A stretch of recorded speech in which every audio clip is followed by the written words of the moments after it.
একজন ব্যাটসম্যান হলে কি তার শুধু ব্যাটিংটাকে প্রায়োরিটি দিতে হবে? কোনো বোলিং বা ফিল্ডিং ফিটনেস এগুলো নিয়ে কাজ না করলেও কি চলবে? মানে বিষয়টা হচ্ছে এরকম যে আমি একজন ভালো ব্যাটসম্যান। সো আমি যদি ভালো ব্যাটিং করতে পারি তাহলে তো আমি ভালো লেভেলে যেতে পারবো। আর তো কোনো কিছু করার দরকার নাই। বিষয়টা অনেকেই আমাকে এরকম প্রশ্ন করে থাকেন। তার ধারাবাহিকতায় আজকের এই ভিডিওটি। সো এখন বর্তমান সময়ে এমন একটা যুগ চলে আসছে, শুধু ব্যাটসম্যানের কোনো ভ্যালু থাকে না। আগে একটা সময় দেখা গেল শুধু ভালো ব্যাটিং করতে পারলে একটা লেভেল খেলা যেত, টপ লেভেলে যাওয়া যেত। বাট এখন বর্তমান সময়ে শুধু একজন ব্যাটসম্যান হলে তার কিন্তু টপ লেভেলে যাওয়াটা ডিফিকাল্ট হয়ে যায়। কারণ দেখা গেল আপনি একজন ব্যাটসম্যান ভালো ব্যাটিং করতে পারেন, কিন্তু আপনি ফিল্ডিং এ উইক অথবা বোলিং এ সময় দিতে পারেন না, বোলিং করতে পারেন না।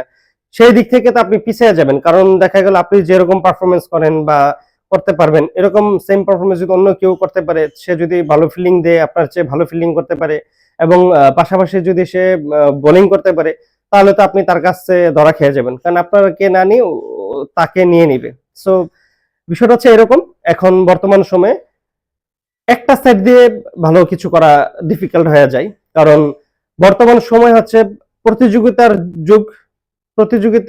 প্রতিযোগী বেশি, যার কারণে একটা সাইড দিয়ে একটা লেভেলে যাওয়া বা টপ লেভেলে খেলা এখন অনেক ডিফিকাল্ট হয়ে গেছে। কারণ আগে একটা সময় এরকম ছিল যে ভালো ব্যাটিং করতে পারলেই হয়তো বা ভালো বোলিং করতে পারলেই হয়তো। বাট এখন বর্তমান সময়ে শুধু ভালো ব্যাটসম্যান হলেই হবে না, পাশাপাশি আপনাকে ভালো ফিল্ডিং হতে হবে, মানে ভালো ফিল্ডার হতে হবে।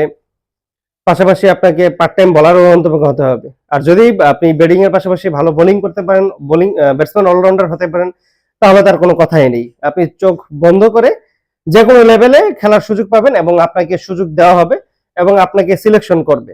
কারণ প্রত্যেকটা টিম এমন প্লেয়ারই খুঁজে যে ব্যাটিং এর পাশাপাশি ভালো বোলিং করতে পারে, অথবা বোলিং না পারলেও অন্ততপক্ষে ভালো ফিল্ডার।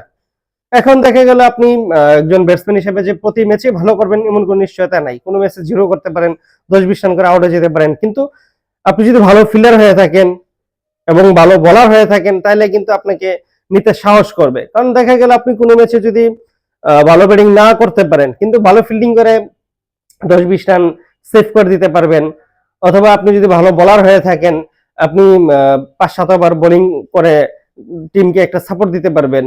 কিন্তু আপনি ভালো বোলিংও পারেন না বা ভালো ফিল্ডিং পারেন না, সেক্ষেত্রে তো হবে না ভাইয়া। কারণ টিম তো তখন আপনাকে নিতে গেলে সাহস পাবে না। চিন্তা করবো যদি ভালো ব্যাটিং না করতে পারে, বাই চান্স আজকে ইনিংস ভালো করতে পারলো না, তখন তো সে লস, মানে তাকে নেওয়াটা লস প্রজেক্ট।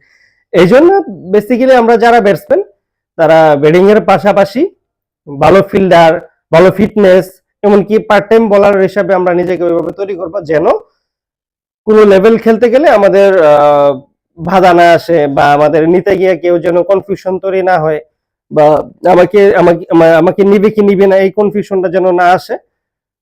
এই জন্য আপনাকে ভালো ব্যাটসম্যান হওয়ার পাশাপাশি ভালো ফিল্ডার, এমনকি পার্ট টাইম বোলার হওয়ার জন্য চেষ্টা করতে হবে। এখন ধরেন সবাই তো বোলিং করতে পারবে না ভাই, কারণ এটা বোলিং এর বিষয়টা ন্যাচারালি বা গড গিফটেড কিছু বিষয় থাকে। এখন আপনি যদি বলেন যে ভাই আমি শুধু ভালো ব্যাটসম্যান কিন্তু বোলিং পারি না, তার মানে কি প্লেয়ার হতে পারবো না? হতে পারবেন, অবশ্যই হতে পারবেন।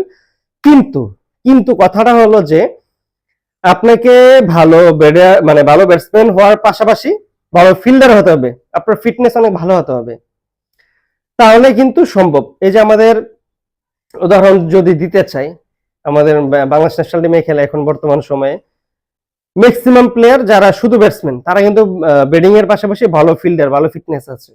ওয়ার্ল্ডের আরো অনেক উদাহরণ আছে। আমি ওইগুলা না দেই, যেহেতু আমি বাংলাদেশি মানুষ, আমি বাংলাদেশের মানুষ নিয়ে কথা বলি, বাংলাদেশের ক্রিকেট কালচার নিয়ে কথা বলি। সো আমি বাংলাদেশটাকে নিয়ে যদি আপনাদের মাঝে কম্পেয়ার করি বা উদাহরণ দিয়ে বুঝি, সেই দিক থেকে এমন অনেক ব্যাটসম্যান আছে বাংলাদেশের যারা শুধু ব্যাটিং, কোনো বোলিং করে না, বোলিং পারেও না, বা পারলেও করানো হয় না, শুধু ব্যাটসম্যান হিসেবে খেলে। তারা কি খারাপ খেলে না? ব্যাটিং কি খারাপ হয় না? অবশ্যই হয়। তারপরেও কেন ওনাদেরকে সুযোগ দেওয়া হয়?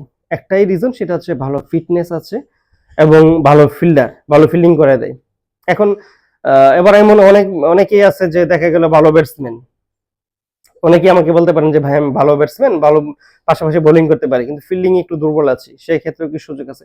হ্যাঁ, সেই ক্ষেত্রেও সুযোগ হতে পারে। আপনি যদি ভালো ব্যাটসম্যান হয়ে থাকেন, পাশাপাশি ভালো বোলিং করে থাকেন, ফিল্ডিং যদি একটু উইকনেস থাকে সেই ক্ষেত্রে অনেক সময় একটু কনসিডার করে যে ঠিক আছে ওরে আহ, নেই।